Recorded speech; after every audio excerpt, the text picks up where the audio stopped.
بسم اللہ الرحمن الرحیم۔ السلام علیکم دوستو، امید ہے آپ سب لوگ ٹھیک ہوں گے اور خیر و عافیت سے ہوں گے۔ حضرت عبداللہ جو کہ حضرت محمد صلی اللہ علیہ وآلہ وسلم کے والد ہیں، آپ صلی اللہ علیہ وآلہ وسلم کی ولادت سے چند ماہ پہلے ان کا انتقال ہو چکا تھا، مطلب کہ آپ صلی اللہ علیہ وآلہ وسلم اس دنیا میں اپنے والد کی وفات کے چند ماہ بعد تشریف لائے۔ حضرت ابن عباس کہتے ہیں کہ حضور نبی کریم صلی اللہ علیہ وآلہ وسلم اس دنیا میں تشریف لائے تو آپ کی انول نال کٹی ہوئی تھی۔ انول نال کو بچے پیدا ہونے کے بعد دائی کاٹتی ہے۔ آپ ختنہ شدہ پیدا ہوئے۔ عبد المطلب یہ دیکھ کر بے حد حیران ہوئے اور خوش بھی ہوئے اور کہا کرتے تھے کہ میرا بیٹا نرالی شان کا ہوگا۔ آپ کی پیدائش سے پہلے مکہ کے لوگ خشک سالی اور قحط کا شکار تھے، لیکن جو ہی آپ کے دنیا میں تشریف لانے کے وقت قریب آیا تو بارشیں ہونے لگیں، خشک سالی دور ہو گئی، درخت ہرے بھرے ہو گئے، پھلوں سے لد گئے اور زمین پر سبزہ ہی سبزہ نظر آنے لگا۔ پیدائش کے وقت آپ اپنے ہاتھوں سے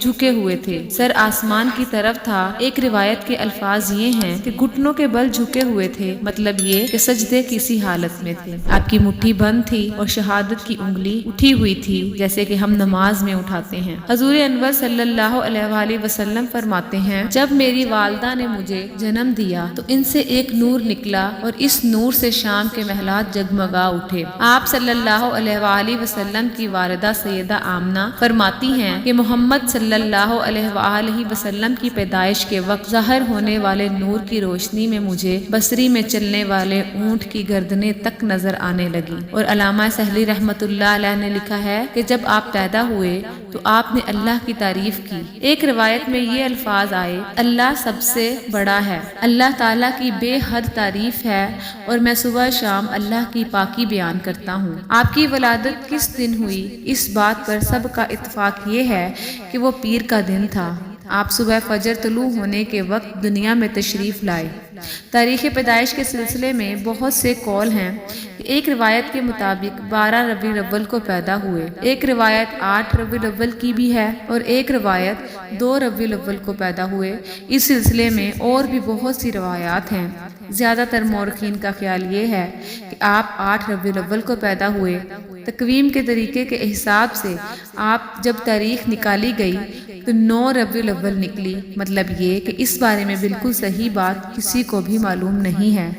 اس پر سب کا اتفاق ہے کہ مہینہ ربیع الاول کا تھا اور دن پیر کا تھا، اور یہ بھی کہا جاتا ہے کہ آپ کو پیر کے دن ہی نبوت ملی، پھر پیر کے روز ہی آپ نے مدینہ منورہ کی طرف ہجرت فرمائی اور پیر کے روز ہی آپ کی وفات ہوئی، اور آپ عام الفیل میں پیدا ہوئے، یعنی ہاتھیوں والے سال میں۔ اس سال کو ہاتھیوں والا سال بھی کہا جاتا ہے کہ ابرہہ نے ہاتھیوں کے ساتھ مکہ مکرمہ پر چڑھائی کی تھی، اور آپ کی پیدائش اس واقعہ کے کچھ دن ہی بعد ہوئی تھی۔ واقعہ کچھ اس طرح ہے کہ ابرہہ یمن کا عیسائی حاکم تھا۔ حج کے دنوں میں اس نے دیکھا کہ لوگ بیت اللہ کا حج کرنے جاتے ہیں۔ اس نے اپنے لوگوں سے پوچھا کہ یہ لوگ کہاں جاتے ہیں؟ اسے جواب ملا کہ بیت اللہ کا حج کرنے کے لیے مکہ جاتے ہیں۔ اس نے پوچھا کہ بیت اللہ کس چیز کا بنا ہوا ہے؟ اسے بتایا گیا کہ پتھروں کا ہے۔ اس نے پوچھا کہ اس کا لباس کیا ہے؟ بتایا گیا ہمارے ہاں سے جو دھاری دار کپڑا جاتا ہے، اس سے اس کی پوشاک تیار ہوتی ہے۔ بات سن کر اس نے کہا کہ مسیح کی قسم، میں تم لوگوں کے لیے اس سے اچھا گھر تعمیر کروں گا۔ اس طرح اس نے سرخ، سفید، زرد اور سیاہ پتھروں سے ایک گھر بنوایا، سونے اور چاندی سے اس کو سجایا اور اس میں کئی دروازے رکھوائے، اس میں سونے کے پترے جڑوائے، اس کے درمیان میں جواہر لگوائے، اس مکان میں ایک بڑا سا یاقوت لگوایا، پردے لگوائے، وہاں خوشبوئیں سلگانے کا انتظام کیا۔ اس کی دیواروں پر اس قدر مشک ملا جاتا تھا کہ جو سیاہ رنگ کی ہو گئی، یہاں تک کہ جواہر بھی نظر آنے لگے۔ پھر لوگوں سے کہا کہ اب تمہیں بیت اللہ کا حج کرنے کے لیے مکہ جانے کی ضرورت نہیں رہی، میں نے یہی تمہارے لیے بیت اللہ بنوا دیا ہے، لہٰذا اب تم اس کا طواف کرو۔ اس طرح کچھ قبائل کئی سال تک اس کا حج کرتے رہے، اس میں اعتکاف کرتے رہے، حج والے مناسک بھی یہیں ادا کرتے رہے۔ عرب کے ایک شخص نفیل حشمی سے یہ بات برداشت نہ ہو سکی، وہ اس مصنوعی خانہ کعبہ کے خلاف دل ہی دل میں کڑتا رہا۔ آخر اس نے دل میں ٹھان لی کہ وہ ابرہا کی اس عمارت کو گندا کر کے چھوڑے گا۔ پھر ایک رات اس نے چوری چھپے بہت سی گندگی اس میں ڈال دی اور ابرہا کو معلوم ہوا تو سخت غضبناک ہونے لگا۔ یہ کارروائی کسی عرب نے اپنے کعبہ کے لیے کی ہے، میں اسے ڈھا دوں گا اور اس کا ایک ایک پتھر توڑ دوں گا۔ اس نے شام و حبشہ کو یہ تفصیلات لکھ دیں، اس سے درخواست کی کہ وہ اپنا ہاتھی بھیج دے۔ اس ہاتھی کا نام محمود تھا۔ یہ اس قدر بڑا تھا کہ اتنا بڑا ہاتھی روئے زمین پر دیکھنے میں نہیں آیا تھا۔ جب ہاتھی اس کے پاس پہنچ گیا تو وہ اپنی فوج لے کر نکلا اور مکہ کا رخ کیا۔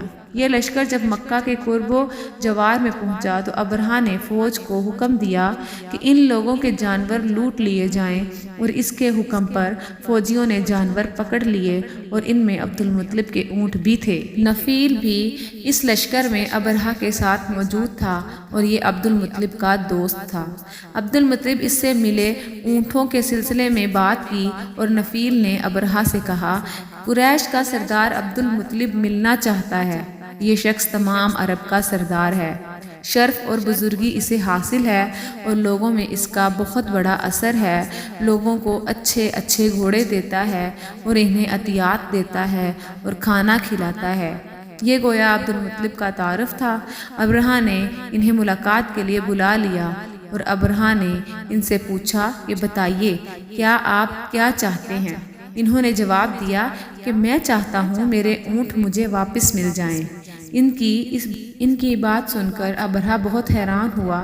اس نے کہا کہ مجھے تو بتایا گیا تھا کہ آپ عرب کے سردار ہیں، بہت عزت اور بزرگی کے مالک، لیکن لگتا ہے مجھ سے غلط بیانی ہو گئی، کیونکہ میرا خیال تھا آپ مجھ سے بیت اللہ کے بارے میں بات کریں گے، جس کو میں گرانے آیا ہوں اور جس کے ساتھ آپ سب کی عزت وابستہ ہے، لیکن آپ نے تو سرے سے اس کی بات ہی نہیں کی اور اپنے اونٹوں کا رونا لے کر بیٹھ گئے۔ یہ کیا بات ہوئی؟ اس کی بات سن کر عبد المطلب بولے، آپ میرے اونٹ مجھے واپس دے دیں، بیت اللہ کے ساتھ جو چاہے کریں، اس لیے کہ اس گھر کا ایک پروردگار ہے، وہ خود ہی اس کی حفاظت کرے گا اور مجھے اس کے لیے فکر مند ہونے کی ضرورت نہیں ہے۔ اس کی بات سن کر ابرہا نے حکم دیا کہ ان کے اونٹ واپس دے دیے جائیں۔ جب انہیں ان کے اونٹ میں واپس مل گئے تو انہوں نے ان کے سموں پر چمڑے چڑھا دیے اور ان پر نشان لگا دیے، انہیں قربانی کے لیے وقف کر کے حرم میں چھوڑ دیا تاکہ پھر کوئی انہیں پکڑ لے تو حرم کا پروردگار اس پر غضبناک ہو۔ پھر عبد المطلب ہرا پہاڑ پر چڑھ گئے۔ ان کے ساتھ ان کے کچھ دوست تھے۔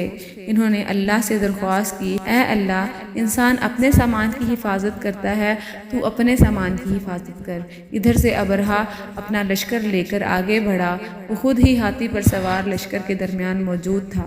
ایسے میں اس کے ہاتھی نے آگے بڑھنے سے انکار کر دیا، وہ زمین پر بیٹھ گیا۔ ہاتھی بانوں نے اسے اٹھانے کی کوشش کی لیکن وہ نہ اٹھا۔ انہوں نے اس کے سر پر ضربیں لگائیں، آنکس چبھ ہوئے مگر وہ کھڑا نہ ہوا۔ کچھ سوچ کر انہوں نے اس کا رخ یمن کی طرف کیا تو وہ فوراً اس کی طرف چلنے لگا۔ اس کا رخ پھر مکہ کی طرف کیا گیا تو پھر رک گیا۔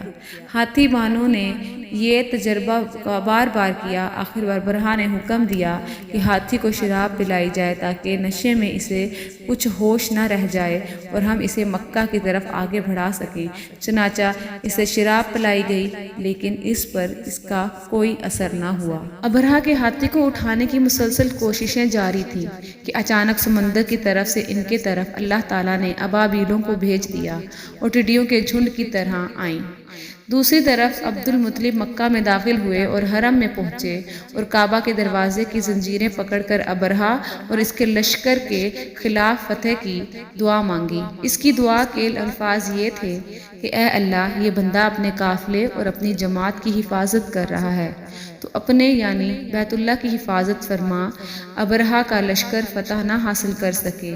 ان کی طاقت تیری طاقت کے آگے کچھ بھی نہیں، آج سلیب کا کامیاب نہ ہو اور صلیب کا لفظ اس لیے بولا کہ ابرہہ عیسائی تھا اور صلیب کو عیسائی اپنے نشان کے طور پر ساتھ لے کر چلتے ہیں۔ اب انہوں نے اپنی قوم کو ساتھ لیا اور ہیرا پہاڑ پر چڑھ گئے کیونکہ ان کا خیال تھا کہ وہ ابرہہ کا مقابلہ نہیں کر سکیں گے، اور پھر اللہ تعالیٰ نے پرندوں کے جھنڈ بھیج دیے۔